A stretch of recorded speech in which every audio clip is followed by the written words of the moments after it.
নমস্কার বন্ধুরা, welcome to RS cooking. RS কুকিংয়ে সবাইকে স্বাগত জানিয়ে আজকে আবার একটা রেসিপি নিয়ে চলে এলাম তোমাদের কাছে। আজ দেখো করছি মুরগির মাংস। মুরগির মাংস অনেকভাবেই খেয়েছি আমরা, কিন্তু আমি যেভাবে আজকে দেখাচ্ছি তোমরা একটু ধৈর্য ধরে দেখো আর সম্পূর্ণ ভিডিওটার সঙ্গে একটু জড়িয়ে থাকো, তাহলে আমারও খুব ভালো লাগবে, তোমাদেরও দেখতে খুব ভালো লাগবে।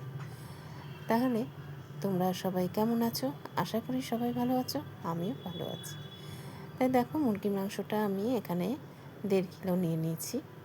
মুরগির মাংসটা আমি এই পিস করিয়ে নিয়ে এসেছি, এরকম খুব বড় না খুব ছোটো না। আর এর সঙ্গে দিচ্ছি কি আদা রসুন পেঁয়াজ কাঁচা লঙ্কা বাটা, এর মধ্যে সব আছে। আর আলুটা আমি আগে থেকেই ভেজে রেখে দিয়েছি, আলুটা খুব বড় করিনি। আর এখানে পেঁয়াজটা আমি দারচিনি এলাচ লবঙ্গ ফোড়ন দিয়ে পেঁয়াজটা ভাজা শুরু করে দিয়েছি, কারণ আজকে খুব তাড়াহুড়ো আছে, ওই জন্য আজকে ভিডিও করতেও হবে একটা, তার জন্য আর তোমাদের সঙ্গে একটু শেয়ার করে নেব। আগে ভাজাটা বসিয়ে দিয়েছি। এবার এই পেঁয়াজটা ব্রাউন করে ভেজে নিচ্ছি। খুব সহজে এবং চটজলদি এইভাবে মাংস রান্না করবে, তা এইভাবে আমি যেভাবে করছি সেভাবে একটু তোমরা দেখো, দেখলে বুঝতে পারবে। সেভাবে তোমরা করো, খুব ভালো খাবে এবং খুব তাড়াতাড়ি হয়ে যাবে। এবার আমি মাংসগুলো দিয়ে দিলাম, পেঁয়াজ আর মাংসের সঙ্গে একসঙ্গে ভাজবো।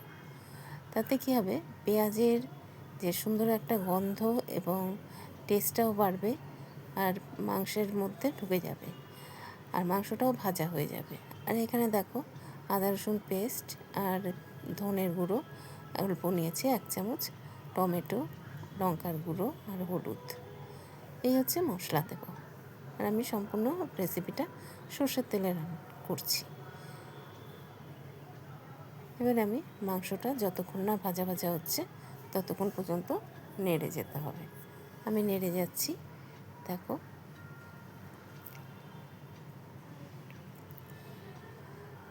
আমার ইউটিউব পেজে অনেক রকমভাবে মাংসের রেসিপি দেওয়া আছে, তোমরা ফলো করতে পারো। এবার আমি আদা রসুন পেস্টটা দিয়ে দিলাম, আদা রসুন লঙ্কা পেস্টটা দিয়ে দিলাম, দিয়ে ভালো করে এটা কষিয়ে নেব।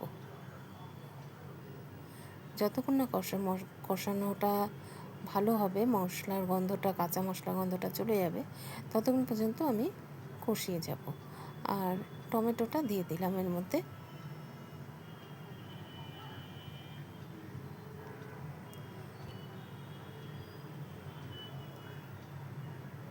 গ্যাসের ফ্লেমটা একদম কমানো আছে।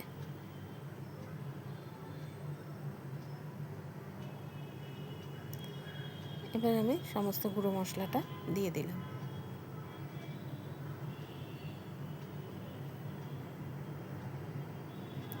দিয়ে একটু নেড়ে চেড়ে দিচ্ছি।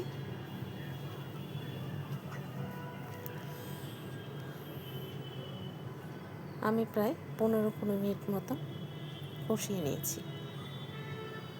কষানোর উপরেই মাংস সেদ্ধ হয়ে গেছে প্রায়, দেখো তেল বার হয়ে এসছে। এবার একটু ঢাকা দিয়ে দেব। ঢাকা দেওয়ার পরে দেখবে কত জল বেরিয়ে যাচ্ছে, দেখেছো? দেখো কতটা জল বেরিয়েছে। আমি কিন্তু 1 ফোঁটাও জল দিইনি, যেহেতু নুনটা দিয়েছি, নুন দেওয়াতে জলটা বেরিয়ে গেছে।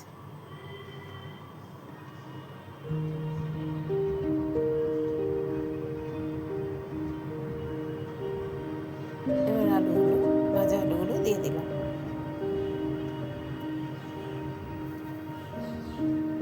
ভাজা আলুগুলো দিয়ে বেশ খানিকক্ষণ আমি কষিয়ে নিয়েছি।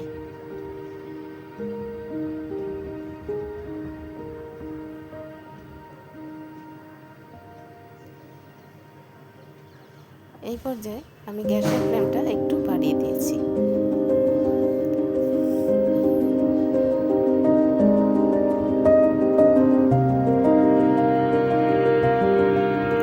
সম্পূর্ণ জলটাও শুকিয়ে গেছে, কষানোটাও হয়ে গেছে প্রায়, দেখো তেল বার হয়ে গেছে।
তোমরা তোমাদের আন্দাজ মতো ঝোল দেবে।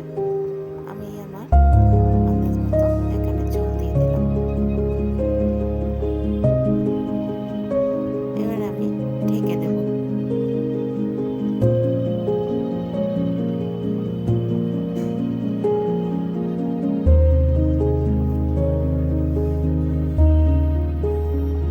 ঢেকে দিলে যতটুকু সেদ্ধ বাকি আছে হয়ে যাবে।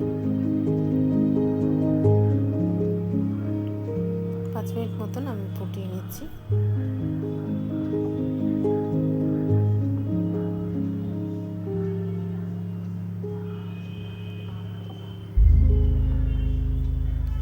প্রায় শেষের পথে, মাংসটা প্রায় হয়ে গেছে।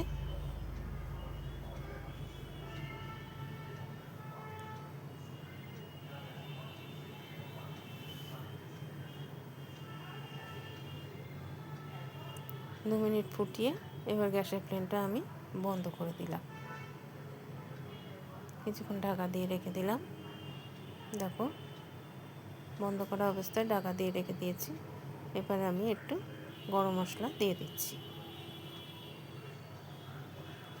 এইভাবে তোমরা মাংসর ঝোল, মুরগির মাংসের ঝোল এইভাবে একবার রান্না করে তোমরা খেও, দেখবে খুব ভালো খাবে। মাংসের ঝোলের রেসিপি আমার এখানে শেষ হয়ে গেল। তাহলে তোমাদের কেমন লাগলো? আশা করছি তোমাদের ভালোই লেগেছে। তাহলে তোমরাও বাড়িতে করে আমাকে কমেন্টের মাধ্যমে জানাবে কিন্তু কেমন রান্না করলে, কেমন খেলে। তবে আমার রেসিপিটা তোমাদের কেমন লাগলো? তোমরা যেরকম রোজ আমাকে কমেন্টে জানাও, ভালো ভালো কমেন্ট করো, সেরকম কমেন্টের মাধ্যমে আমাকে জানিও। তোমাদের কাছে অনুরোধ রইল।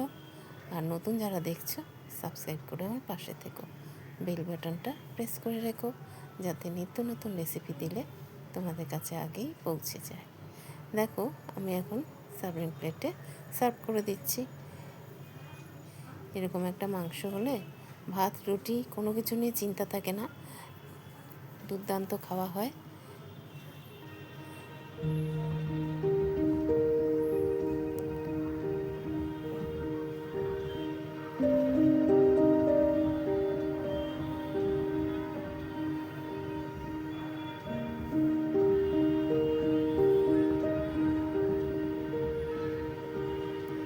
তাহলে আজকের মতো বিদায় নিই।